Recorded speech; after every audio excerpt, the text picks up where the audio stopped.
بسم اللہ الرحمن الرحیم الحمد للہ رب العالمین والصلاة والسلام علی سید المرسلین وعلی آلہ واصحابہ واتباعہ الی یوم الدین، اما بعد۔ آج کا درس انشاءاللہ شیخ الاسلام محمد ابن عبد الوہاب رحمہ اللہ کی کتاب نادر اور بے مثال کتاب التوحید سے رہے گا۔ یہ سلسلہ ہم نے اپنے ہفتہ واری دروس میں شروع کیا تھا لیکن منقطع ہو گیا تھا۔ اب انشاءاللہ آن لائن درسوں میں آج کے دن یعنی ہر سوموار کو انشاءاللہ کتاب التوحید کا درس ہوگا، اور بسم اللہ سے پہلے شروع سے ابتدا سے ہم یہ درس مختصر طور پر یہ درس رکھیں گے۔ شیخ رحمہ اللہ کے بارے میں بتانے کی ضرورت نہیں ہے۔ اللہ تبارک و تعالیٰ نے آپ کے ذریعے سے، آپ کا نام محمد ابن عبد الوہاب ابن سلیمان التمیمی، اللہ تعالیٰ نے آپ کے ذریعے سے جو شاندار انقلاب کو وجود بخشا، جبکہ اندھیرے پھیلے ہوئے تھے، تبرک کے نام پر، اسلام کے نام پر چاروں طرف بدعات، خرافات، توہمات اور شرکیات کا چرچا تھا۔ اللہ تعالیٰ نے آپ کے ذریعے سے اور آپ کی اس کتاب التوحید کے ذریعے سے اور آپ کے طلباء کے ذریعے سے اور آپ کی تعلیمات کے ذریعے سے اللہ تعالیٰ نے توحید کے پرچم کو بلند فرمایا اور شرک کا خاتمہ فرمایا۔ آپ کی پیدائش 1115 ہجری میں ہوئی وینا نامی شہر میں، اور آپ کی وفات 1206 ہجری میں ریاض کے قریب درعیہ نامی شہر میں ہوئی، اور آپ کے ہاتھوں پر بے شمار طلباء، علماء اور ائمہ نے فائدہ اٹھا کر کے توحید کو سمجھا اور توحید کی نشر و اشاعت میں بھرپور حصہ لیا۔ شیخ محمد ابن عبد الوہاب رحمہ اللہ اپنی پوری زندگی اللہ کی طرف بلاتے رہے، بھلائی کا حکم دیتے رہے، برائی سے روکتے رہے اور لوگوں کو حق کی تعلیم اور روشنی دیتے رہے۔ آپ نے جو یہ کتاب لکھی ہے کتاب التوحید، نہایت بے مثال کتاب ہے۔ آپ نے اس میں اپنی طرف سے کچھ نہیں لکھا۔ آپ لکھتے ہیں قال اللہ قال الرسول، اور یا پھر صحابہ و تابعین اور سلف صالحین کے اقوال کہیں کہیں آپ نے ذکر کیے ہیں، نہیں تو آپ نے اپنی طرف سے کوئی بات نہیں لکھی ہے جیسا کہ عام طور پر تالیف کرنے والے کرتے ہیں۔ عام کچھ نہیں تو کم سے کم مقدمہ میں آدمی کچھ نہ کچھ لکھتا ہے، تمہید میں کچھ نہ کچھ لکھتا ہے، لیکن شیخ نے ڈائریکٹ اپنی کتاب شروع کی بسم اللہ الرحمن الرحیم، کتاب التوحید وقول اللہ تعالی وما خلقت الجن والانس الا لیعبدون۔ آپ نے بسم اللہ الرحمن الرحیم سے کتاب شروع کی، جیسا کہ نبی کریم صلی اللہ علیہ وسلم اپنے خطوط بسم اللہ سے لکھتے تھے۔ امام بخاری رحمہ اللہ نے بسم اللہ سے صحیح بخاری کا آغاز کیا، تو اس طرح سے آپ نے اپنی طرف سے کچھ نہیں کہا۔ بسم اللہ الرحمن الرحیم، اللہ کا نام لے کر، اللہ کی مدد سے، اللہ کے نام کی برکت سے اس کتاب کا آغاز کیا، جو نہایت مہربان اور نہایت رحمتوں والا ہے، اور اس کے بعد کہا کتاب التوحید، توحید سے متعلق یہ مجموعہ ہے، یہ کتاب ہے، توحید کے مسائل اس میں بیان کیے گئے ہیں۔ پھر اس کے بعد اگر اس مقدمے کو کوئی پڑھے، ان آیات اور احادیث میں غور کرے، تو اس کتاب کا مقصد جو بھی مؤلف اپنے مقاصد کتاب بیان کرتا ہے، ان آیات و احادیث کے ذریعے وہ چیز ظاہر ہو گئی، کیونکہ شیخ نے اپنی اس کتاب میں توحید کا ذکر کیا ہے، اور خصوصاً توحید کی توحید عبادت، توحید کی 3 قسمیں ہیں: توحید ربوبیت، توحید الوہیت اور توحید اسماء و صفات۔ تو شیخ نے توحید الوہیت کا یا توحید عبادت پہ ہی اس کتاب میں ترکیز کی ہے، کیونکہ وہی اصل ہے۔ توحید کو بعض اہل علم نے 2 حصوں میں تقسیم کیا ہے، ایک کو کہتے ہیں توحید المعرفت والاثبات، اور ایک کو کہتے ہیں توحید القصد والطلب۔ تو توحید القصد والطلب سے متعلق یہ کتاب ہے کہ اللہ تبارک و تعالیٰ اپنے بندوں سے کیا چاہتا ہے، ورنہ جیسے متکلمین اور بہت سارے لوگ توحید کے نام پر جو پوری کوشش کرتے ہیں، وہ سب توحید ربوبیت پہ جا کے ختم ہو جاتی ہے، یعنی اللہ موجود ہے، اسی پر ساری محنت ہوتی ہے۔ بہت سارے لوگ سمجھتے ہیں توحید پہ بڑا کام کیا۔ بعض لوگوں کی بعض تالیفات مشہور ہوئیں اردو زبان میں کہ انہوں نے بڑا کمال کر دیا، لیکن شروع سے آخر تک اس کتاب کا خلاصہ کیا ہے کہ اللہ موجود ہے۔ اگر کوئی آدمی اتنا مان لے کہ اللہ موجود ہے تو وہ جہنم سے نجات پائے گا، جنت پائے گا؟ کبھی نہیں۔ صرف اتنا ماننے سے کہ اللہ موجود ہے یا اس کائنات کا ایک خالق ہے، اتنا ماننے سے کوئی جہنم سے بچ نہیں سکتا اور جنت پا نہیں سکتا۔ جہنم سے بچنا ہے، جنت کو پانا ہے، تو اس مقصد پہ چلنا ہوگا جس مقصد کے لیے اللہ نے یہ کائنات بنائی ہے، جس کو شیخ نے کتاب التوحید کے بعد اللہ کا قول ذکر کیا، وقول اللہ تعالی، اور اللہ تعالیٰ نے فرمایا وَمَا خَلَقْتُ الْجِنَّ وَالْإِنسَ إِلَّا لِيَعْبُدُونَ، اور میں نے جناتوں کو اور انسانوں کو اس لیے پیدا کیا ہے تاکہ وہ میری ہی عبادت کریں۔ یعنی کسی نے ایک خالق کو مان لیا کہ زمین و آسمان کا ایک خالق و مالک ہے، ایک پیدا کرنے والا ہے، اور صرف اسی کی عبادت نہیں کی بلکہ کسی اور کی عبادت کی، یا کسی کی بھی عبادت نہیں کی، یا اس کی بھی عبادت کی اور دوسرے کی بھی عبادت کی، تو ایسا شخص جنت نہیں پا سکتا، جہنم سے بچ نہیں سکتا، کیونکہ لا الہ الا اللہ کے اقرار پر جنت ہے، اور اس میں انکار اور اقرار دونوں چیزیں ہیں، شرک کا انکار اور توحید کا اقرار۔ الا لیعبدون، یعبدونی، تاکہ میری ہی عبادت کریں۔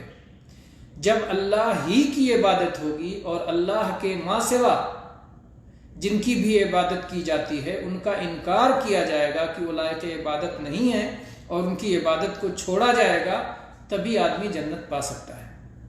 تو اس لیے توحید پہ وہی کتاب مفید ہے جو توحید عبادت آپ کو بتلاتی ہو، توحید الوہیت آپ کو بتلاتی ہو۔ باقی جو توحید کے نام پر کتابیں لکھی گئی ہیں جس میں اللہ کے وجود کو ثابت کیا گیا ہے، وہ تو انبیاء کی دعوت ہی نہیں تھی۔ کبھی کوئی نبی اپنی قوم کو یہ بتانے کے لیے نہیں آیا کہ اللہ موجود ہے، کیونکہ یہ ان کی قومیں مانتی تھیں۔ نبیوں میں اور ان کی قوموں میں اختلاف اس بات پر تھا کہ صرف ایک اللہ کی عبادت ہوگی یا اس کے ساتھ کسی اور کی بھی عبادت ہو سکتی ہے۔ تو وہ اسی پر تعجب کرتے تھے، اجعل الآلہۃ الہا واحدا ان ھذا لشیء عجاب، کیا سارے معبودوں کو ختم کر کے صرف ایک معبود بنا رکھا ہے؟ یہ تو بڑی تعجب کی بات ہے۔ رسول کبھی یہ نہیں بتانے کے لیے آتے تھے کہ اللہ موجود ہے، وہ تو ڈائریکٹ کہتے تھے افی اللہ شک فاطر السماوات والارض، جو اس زمین و آسمان کا اور پوری کائنات کا پیدا کرنے والا، اس کے بارے میں بھی کوئی شک ہے؟ اس میں بھی کوئی بات کرنے اور گفتگو کرنے کی ضرورت ہے؟ یہ بتانے کی ضرورت ہے کہ عبادت اسی کی کرو جو خالق و مالک ہے، اس کے سوا اور کسی کی عبادت نہ کرو۔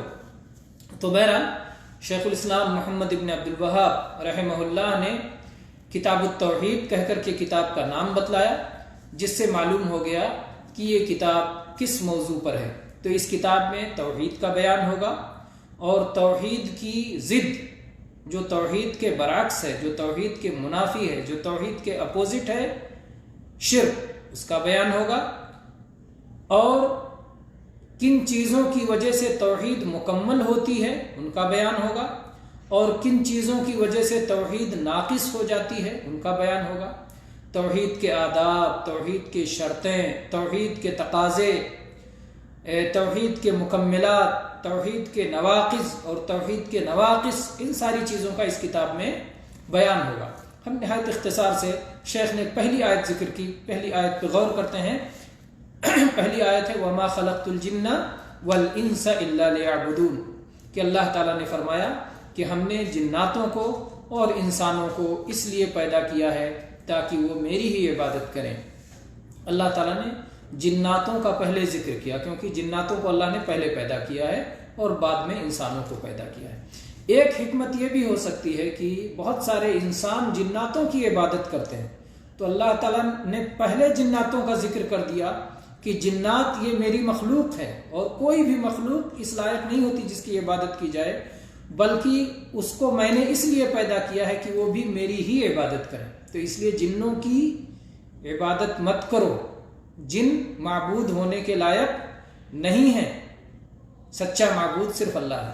تو اللہ نے فرمایا کہ ہم نے جناتوں کو اور ہم نے انسانوں کو اس لیے پیدا کیا ہے تاکہ وہ میری ہی عبادت کریں۔ تو اس آیت سے معلوم ہوتا ہے کہ تمام جنات اور تمام انسان، جن کو کہا جاتا ہے ثقلین، یہ دونوں بڑی مخلوق، ان کو اللہ تعالیٰ نے اس لیے پیدا کیا ہے، ان کی پیدائش کا مقصد یہ ہے کہ یہ سب صرف ایک اللہ کی عبادت کریں، اور ایک اللہ ہی کی عبادت کرنا یہ فرض ہے۔ اور اسی طرح سے یہ بات بھی معلوم ہوئی کہ جو پیدا کرنے والا ہے وہی عبادت کا مستحق ہے، جو مخلوق ہو وہ عبادت کا مستحق نہیں ہوتا، نہ جنات عبادت کے مستحق، نہ انسان عبادت کے مستحق، نہ فرشتے عبادت کے مستحق، نہ آسمانی مخلوق عبادت کی مستحق، چاہے سورج اور چاند اور ستارے اور فرشتے، اور نہ زمینی مخلوق کوئی عبادت کی مستحق، حیوانات، چرند و پرند، گائے، بیل، بھینس، جانور ہوں، کیڑے مکوڑے ہوں، پتھر ہوں، جمادات ہوں، کوئی بھی چیز عبادت کی مستحق نہیں ہے۔ عبادت کی مستحق صرف خالق ہے۔ افمن یخلق کمن لا یخلق، کیا پیدا کرنے والا اللہ اور وہ چیزیں جو جنہوں نے کچھ پیدا نہیں کیا بلکہ وہ خود مخلوق ہیں، کیا دونوں یکساں ہو سکتے ہیں؟ تو عبادت کا مستحق صرف وہی ہے جو پیدا کرنے والا ہے۔ یہاں سے ہر طرح کے غیر اللہ کی عبادت کرنے والوں کا بہت واضح رد ہو جاتا ہے، چاہے وہ بتوں کی عبادت کرتے ہوں، یا فرشتوں کی عبادت کرتے ہوں، یا جنات کی عبادت کرتے ہوں، یا نبیوں کی عبادت کرتے ہوں، عیسیٰ علیہ السلام وغیرہ کی، یا اولیاء و صالحین کی عبادت کرتے ہوں، کوئی بھی کسی مخلوق کی عبادت کرتا ہے تو اس آیت میں اس کا بھی رد ہو جاتا ہے کہ مخلوق عبادت کے لائق نہیں ہے، بلکہ عبادت خالق کی جائے گی۔ اور جب یہ معلوم ہوا کہ اللہ خالق ہے، بقیہ سب مخلوق ہیں، تو یہیں سے یہ بات بھی معلوم ہو گئی کہ سب کے سب محتاج ہیں، اللہ ہی صرف غنی ہے۔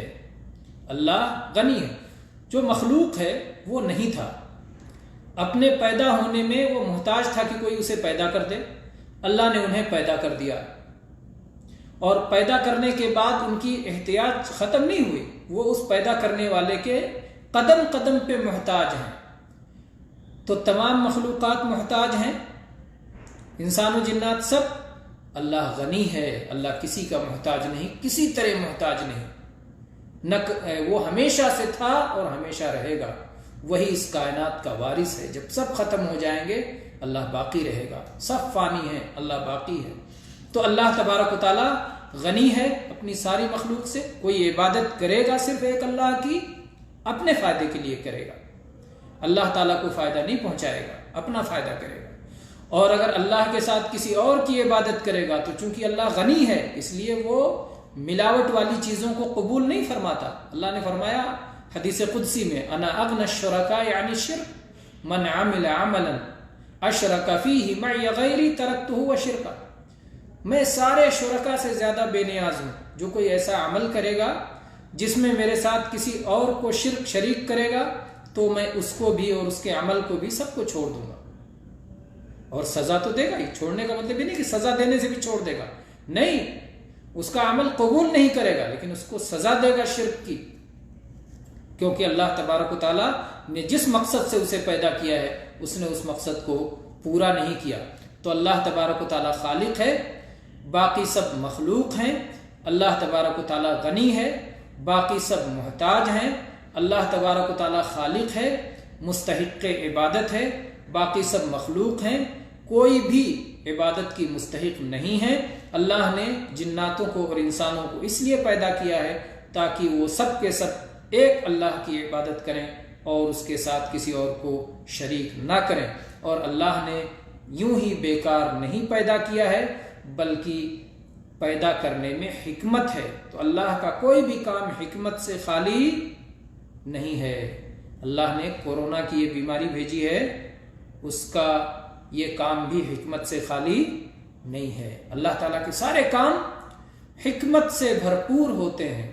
اللہ نے انسانوں کو پیدا کیا ہے، اس کی سب سے اہم حکمت یہ ہے جو اللہ نے اپنے کلام پاک میں اپنے رسول صلی اللہ علیہ وسلم کے واسطے سے ہمیں اعلان کر کے بتایا ہے کہ اس نے اس لیے پیدا کیا ہے تاکہ ہم سب اسی ایک کی عبادت کریں اور اس کے ساتھ کچھ بھی شرک نہ کریں.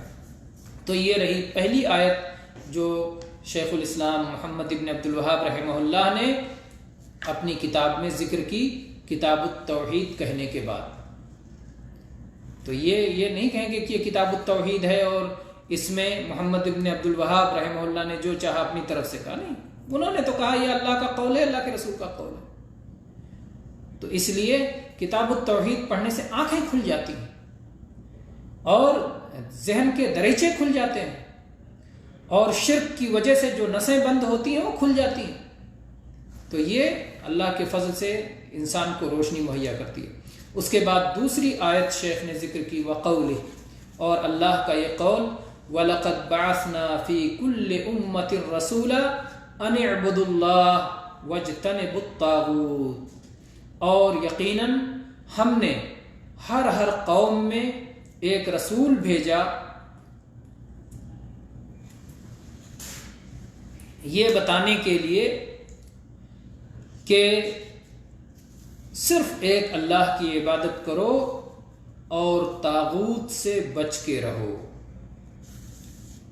صرف ایک اللہ کی عبادت کرو اور طاغوت سے اجتناب کرو. اجتناب یہ جانب سے ہے، یعنی طاغوت ایک جانب رہے تم دوسری جانب رہو. جیسے دریا کے دو کنارے کبھی نہیں مل سکتے، ایک کنارہ ایک جانب ہوتا ہے، دوسرا کنارہ دوسری جانب ہوتا ہے، اسی طرح سے کبھی بھی اہل ایمان طاغوت کے قریب نہیں جا سکتے. طاغوت دور رہے گا، یہ دور رہیں گے. طاغوت کس کو کہتے ہیں؟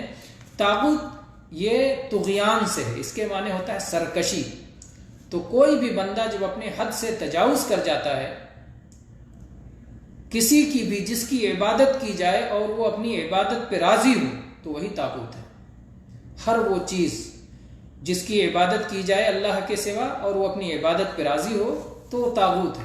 تو اللہ تبارک و تعالیٰ نے کہا طاغوت سے اجتناب کرو. تو اللہ کے سوا جن کی بھی عبادت کی جاتی ہے سب سے اجتناب ضروری ہے، لیکن اگر وہ اپنی عبادت پہ راضی ہے تو وہ بھی سزا کا مستحق ہے، اور اگر وہ اپنی عبادت پہ راضی نہیں ہے تو پھر وہ اپنے اعمال کے مطابق بقیہ معاملات میں اپنے اعمال کے مطابق اللہ کے سامنے اس کا معاملہ ہوگا. اس آیت میں اللہ تبارک و تعالیٰ نے بتایا کہ ہم نے ہر قوم میں رسول بھیجا ہے، اور کس مقصد سے بھیجا ہے وہ بھی بتایا. وہ مقصد کیا تھا؟ ان اعبدوا اللہ، کہ ایک اللہ کی عبادت کرو. یعنی تمام رسولوں کے بھیجے جانے کا مقصد تھا دعوت توحید، ایک اللہ کی عبادت کی جائے. واجتنبوا الطاغوت، اور طاغوت سے اجتناب کرو، اللہ کے سوا جن غیروں کی عبادت کی جاتی ہے ان سے بچ کے رہو، یعنی شرک سے بچ کے رہو. تو تمام انبیاء آئے تھے توحید کی طرف بلانے کے لیے اور شرک سے روکنے کے لیے. دوسری بات یہ معلوم ہوتی ہے اس آیت سے کہ تمام انبیاء کرام ایک ہی دین لے کے آئے تھے. اللہ تعالیٰ نے کیا فرمایا کہ ہم نے تمام انبیاء کو بھیجا تھا ہر قوم میں یہی بتانے کے لیے۔ تو سارے انبیاء کا دین ایک تھا کہ صرف ایک ہی اللہ کی خالص طور پر عبادت کی جائے اور اس کے ساتھ کسی قسم کا شرک نہ کیا جائے، عبادت میں شرک کی ملاوٹ نہ ہو بلکہ اخلاص ہو۔ شریعتیں البتہ مختلف تھیں لیکن اصل دین سب کا ایک تھا۔ اسی طرح سے اس آیت سے یہ بھی بات معلوم ہوتی ہے کہ کوئی بھی قوم ایسی نہیں گزری جہاں کوئی نہ کوئی رسول نہ آیا۔ اللہ تعالیٰ نے فرمایا وَلَقَدْ بَعَثْنَا فِي كُلِّ أُمَّةٍ رَسُولًا، ہم نے ہر قوم میں ایک رسول بھیجا ہے، تو چاہے مشرق ہو چاہے مغرب ہو، چاہے شمال ہو چاہے جنوب ہو، چاہے بھارت ہو اور چاہے امریکہ ہو، چاہے جاپان ہو اور چاہے چین ہو، اور چاہے یورپ ہو چاہے اور کوئی ملک ہو، دنیا کا کوئی گوشہ ایسا نہیں ہے جہاں کوئی نہ کوئی رسول نہ آیا ہو، کوئی قوم ایسی نہیں ہے جہاں کوئی نہ کوئی رسول نہ آیا ہو۔ وہ رسول آتے تھے اور رسول کیا کہتے تھے؟ توحید کو قبول کرو، شرک کو چھوڑو، صرف ایک اللہ کی عبادت کرو، اللہ کے سوا جن کی بھی عبادت کی جاتی ہے، چاہے پتھروں کی عبادت کی جاتی ہو، چاہے مورتیوں کی عبادت کی جاتی ہو، چاہے جناتوں کی عبادت کی جاتی ہو، چاہے فرشتوں کی عبادت کی جاتی ہو، چاہے حیوانات کی عبادت کی جاتی ہو، چاہے بچڑوں کی پرستش کی جاتی ہو، چاہے بندروں اور سانپوں کی عبادت کی جاتی ہو، اللہ کے سوا جس کی بھی عبادت کی جاتی ہے سب کو چھوڑو، چاہے اپنے جیسے انسانوں کی، چاہے زندہ کی چاہے مردہ کی، جس کی بھی عبادت کی جاتی ہے سب کی عبادت چھوڑو، صرف ایک اللہ کی عبادت کرو، صرف ایک اللہ سے دعا مانگو، صرف ایک اللہ کے سامنے جھکو، صرف ایک اللہ کو رکوع کرو، صرف ایک اللہ سے ڈرو، صرف ایک اللہ سے امید لگاؤ، صرف ایک اللہ سے فریاد کرو، مصیبت میں صرف ایک اللہ کو پکارو۔ یہ بتانے کے لیے انبیاء آتے تھے۔ تو انبیاء ہر قوم میں آئے ہیں اور ہر جگہ آئے ہیں۔ اس طرح دنیا میں کوئی انسان یہ نہیں کہہ سکتا کہ اس پر اللہ کی حجت پوری نہیں ہوئی۔ تمام بندوں پر اللہ نے اپنی حجت پوری کر دی ہے اور اپنی توحید کی آواز کو وہاں تک پہنچا دیا ہے۔ آج کون ہے جو اذان کی آواز نہیں سنا ہوگا؟ اشہد اللہ الہ الا اللہ، کس نے نہیں سنا ہوگا؟ جب مؤذن پکارتا ہے کہ میں گواہی دیتا ہوں کہ کوئی بھی عبادت کے لائق نہیں ہے سوائے اللہ کے، اللہ کے سوا جن کی بھی عبادت کی جاتی ہے میں سب کا انکار کرتا ہوں اور صرف اسی خالق کے معبود برحق ہونے کا اقرار کرتا ہوں، اس کے علاوہ جتنے ہیں سب جھوٹے معبود ہیں۔ اس کا کس نے اس اعلان کو نہیں سنا ہے؟ تو اللہ کی یہ حجت اللہ کے تمام بندوں پر اس طرح قائم ہوتی ہے۔ اللہ نے سب پر اپنی حجت کو قائم کر دیا ہے۔ اس آیت سے توحید کی عظمت شان بھی معلوم ہوتی ہے کہ توحید وہ اہم چیز ہے کہ اللہ تبارک و تعالیٰ نے جسے تمام قوموں پر فرض کیا، ہر قوم میں یہ ایک رسول بھیجا توحید کو بتانے کے لیے، توحید کو سکھانے کے لیے۔ توحید اتنی عظیم الشان چیز ہے، یہی وہ اساس ہے جس کی بنیاد پر انسانیت دو حصوں میں تقسیم ہوگی، ایک بدبخت ہوں گے ایک نیک بخت ہوں گے، ایک جنتی ہوں گے ایک جہنمی ہوں گے، ایک نبیوں کے پیروکار ہوں گے ایک نبیوں کے راستے سے ہٹے ہوئے لوگ ہوں گے، ایک وہ ہوں گے جن پر اللہ کی رحمت ہوگی، ایک وہ ہوں گے جن پر اللہ کا غضب ہوگا۔ تو توحید اور شرک یہی چیز ہے جس کی وجہ سے انسانیت دو حصوں میں بٹ جاتی ہے۔ کتنی عظیم الشان چیز ہے۔ اور پھر اس آیت میں لا الہ الا اللہ کا معنی بیان کیا گیا ہے، یا لا الہ الا اللہ میں اسی آیت کا معنی ہے، آپ چاہے ایسا کہیں چاہے ایسا کہیں۔ اللہ نے کہا ہے ہر نبی کو کیا دے کے بھیجا؟ اعبد اللہ، صرف ایک اللہ کی عبادت کرو، یہ ہے الا اللہ۔ واجتنبوا الطاغوت، اور اللہ کے سوا جن کی بھی عبادت کی جاتی ہے ان سے اجتناب کرو، یہ ہے لا الہ۔ اللہ کے سوا کوئی عبادت کے لائق نہیں، یہ ہو گیا لا الہ الا اللہ، صرف اللہ ہی عبادت کے لائق ہے، یہ ہو گیا اعبد اللہ۔ تو اعبد اللہ واجتنبوا الطاغوت، یہ لا الہ الا اللہ کا معنی ہے۔ اس سے معلوم ہوتا ہے کہ کوئی بھی توحید اس وقت تک مکمل نہیں ہے جب تک اس میں انکار اور اقرار دونوں نہ پایا جائے۔ شرک کا انکار ہو، توحید کا اقرار ہو۔ صرف اقرار ہے انکار نہیں، توحید مکمل نہیں۔ صرف انکار ہے اقرار نہیں، توحید مکمل نہیں۔ انکار و اقرار جہاں دونوں ہوگا وہاں توحید کامل ہوگی۔ اللہ کے سوا جن کی بھی عبادت کی جاتی ہے تمام جھوٹے معبودوں کا انکار کر دیا جائے، تمام جھوٹے معبودوں کا انکار کر دیا جائے، اور ایک اللہ معبود برحق کا اقرار کیا جائے تو توحید آپ کی قابل قبول ہوگی۔ اللہ تبارک و تعالی ہم سب کو توحید کی صحیح سمجھ عطا فرمائے، توحید پر زندہ رکھے، توحید پر وفات دے، اور اللہ تعالیٰ اسے قبول کر کے ہمیں عذاب جہنم سے آزاد کر کے جنت میں جگہ عطا فرمائے، اپنے نبی کریم صلی اللہ علیہ وسلم کی شفاعت اور آپ کے حوض کوثر سے جام کوثر پینے کی سعادت عطا فرمائے، اور آپ کے اصحاب اور سلف صالحین کی رفاقت عطا فرمائے۔ آمین۔ اقول قولی ھذا واستغفر اللہ لی ولکم من کل ذنب فاستغفروہ انہ ھو الغفور الرحیم۔